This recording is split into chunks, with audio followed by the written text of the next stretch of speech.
Hello everyone and welcome to Rare à l'écoute, the podcast channel dedicated to rare diseases. Today we continue to explore Cushing syndrome, and to talk about it we are pleased to welcome Professor Rosario Pivonello. Professor Pivonello, good morning. Good morning. Professor Pivonello, you are Professor of Medicine, specialized in endocrinology at the Federico II University of Naples in Italy, and you are also a private practice endocrinologist in Naples. You are a member of the Italian Society of Endocrinology, and with numerous national and international publications, you are recognized as one of the international experts in the field of endocrinology, and in particular in pituitary and Cushing syndrome. Professor Pivonello, today we would like to address the multidisciplinary approach of the treatment of Cushing syndrome. And regarding your experience of taking care of patients with this condition, how important is the coordination between different physicians? Well, the multidisciplinarity is actually an essential element in the management of Cushing syndrome, and indeed it's important throughout the entire clinical process, coming from the diagnosis to treatment and even to the follow-up. As you may know, Cushing syndrome may have different causes, including pituitary tumors, benign and malignant adrenal lesions, or extrapituitary tumors. Therefore, considering this heterogeneity in the etiologies of Cushing syndrome, endocrinologists are constantly requiring to cooperate, so to have also a coordination with different medical specialists in order to provide the best care and also to fasten up both the diagnostic and therapeutic processes. Indeed, many clinical centers, including our centers, organize dedicated periodical meetings for the evaluation of single cases with Cushing syndrome.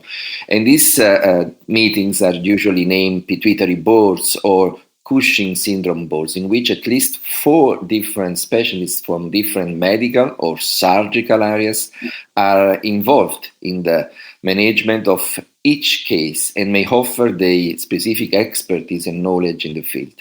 Of course, it has to be taken in mind that a multidisciplinary approach does not imply that the endocrinologist has a lower importance in the management of Cushing syndrome. Conversely, endocrinologists represent the main actor in each board they are involved in for Cushing syndrome, as they have to merge each specialist's suggestions and opinions into a single clinical decision. So in an omnicomprehensive view, which is also tailored on the needs of each specific patient. And more specifically, what are the specialists usually involved in the treatment of patients with Cushing syndrome? Well, many different specialists are usually involved in the treatment of patients with Cushing syndrome. This is also variable in the different clinical steps, as new or different needs usually raise up during the disease course. As the first step in every disease management is usually represented by diagnosis, the morphological identification, for instance, of the source of the excessive cortisol levels is required to provide the best therapeutic approach and the best therapeutic option for patients. Therefore, in these cases, the specialist may be the radiologist, for instance, or the nuclear medicine physicians, which are usually involved in this phase, and in particular the neuroradiologist with a specific training on the pituitary and cellular region, because Cushing disease is caused by generally very small or sometimes invisible pituitary tumors, therefore representing a diagnostic challenge for many radiologists. So we need a very expert in pituitary tumors, for instance. Then once diagnosis, Cushing syndrome requires a prompt treatment, and surgery represents the first-line treatment at the moment for every form of Cushing syndrome. Therefore, neurosurgeons, for instance, in case of Cushing disease, or general and oncological surgeons in case of the other different forms of Cushing syndrome, are an active part of the therapeutic process, also providing their opinion in terms of possible adjuvant or neoadjuvant therapies according to the potential surgical success.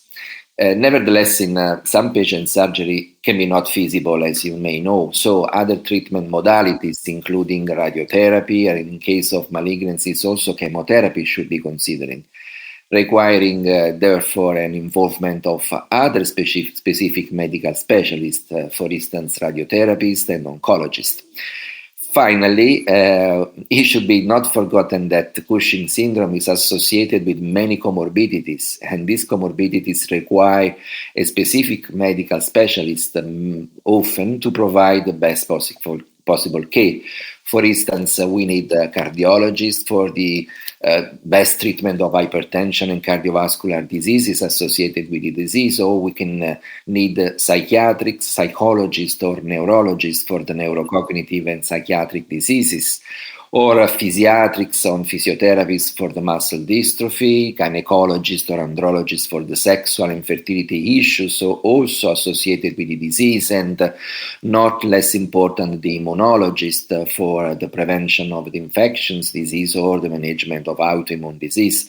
These are also commonly required in the long-term management of patients with Cushing syndrome. And it's important to say that these physicians are important not only during the active disease, when we are involved in the diagnosis and the first treatment of the disease, but also after the remission phase of the disease, because many of these comorbidities may partially or totally persist in these patients even after the cure of the disease. And Professor Pivonello, patients with Cushing syndrome are often seen by their general practitioner first. What are the role of the GPs in the management of these patients?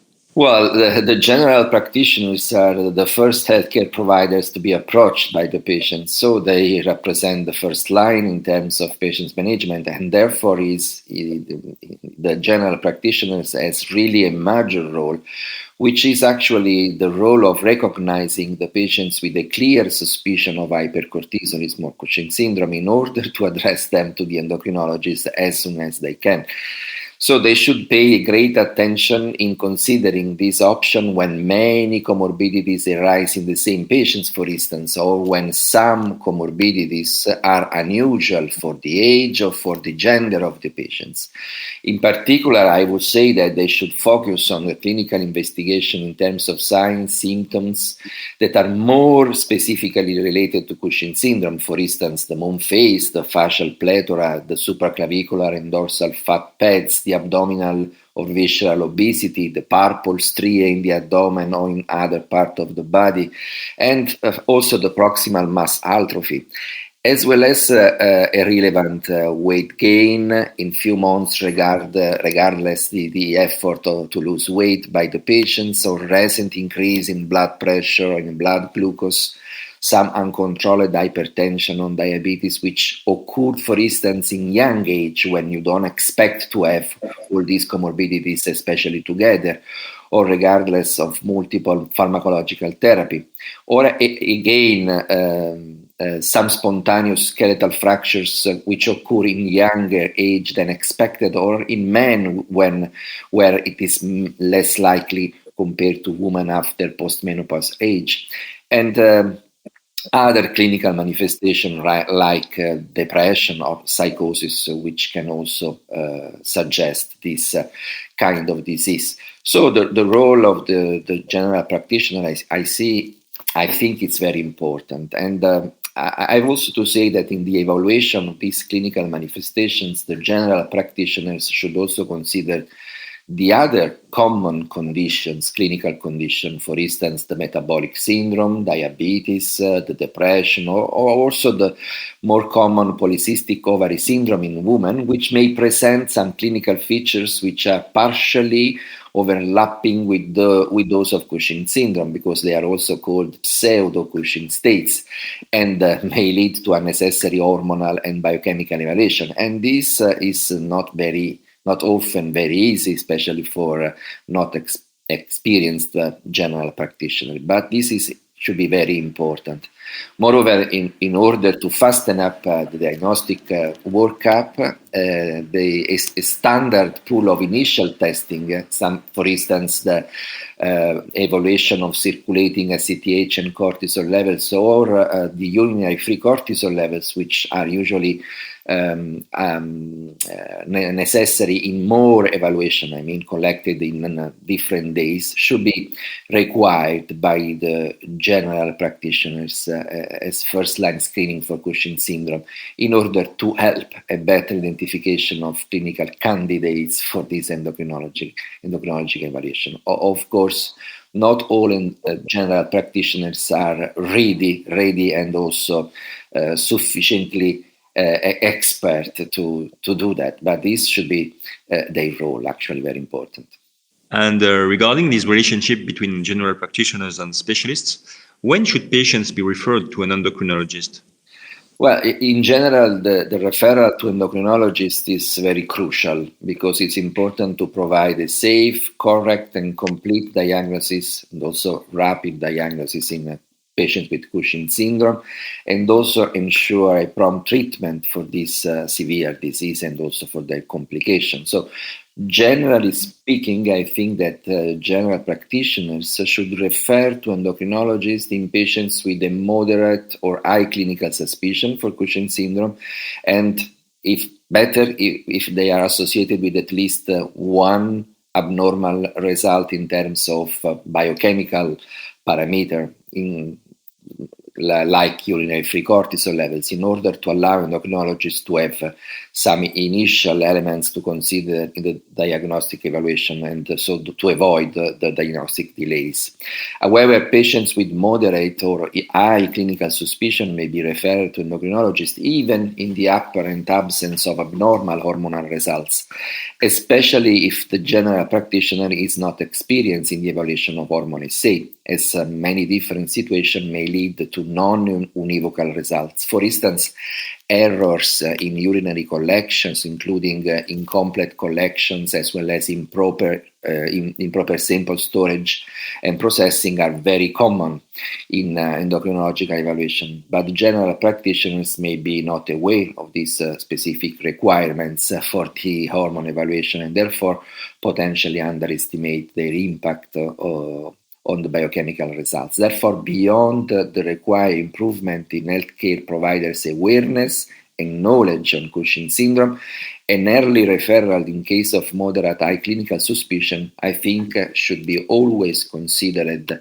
by general practitioners, which become then mandatory and urgent when this situation is associated with some alteration in the hormone profile.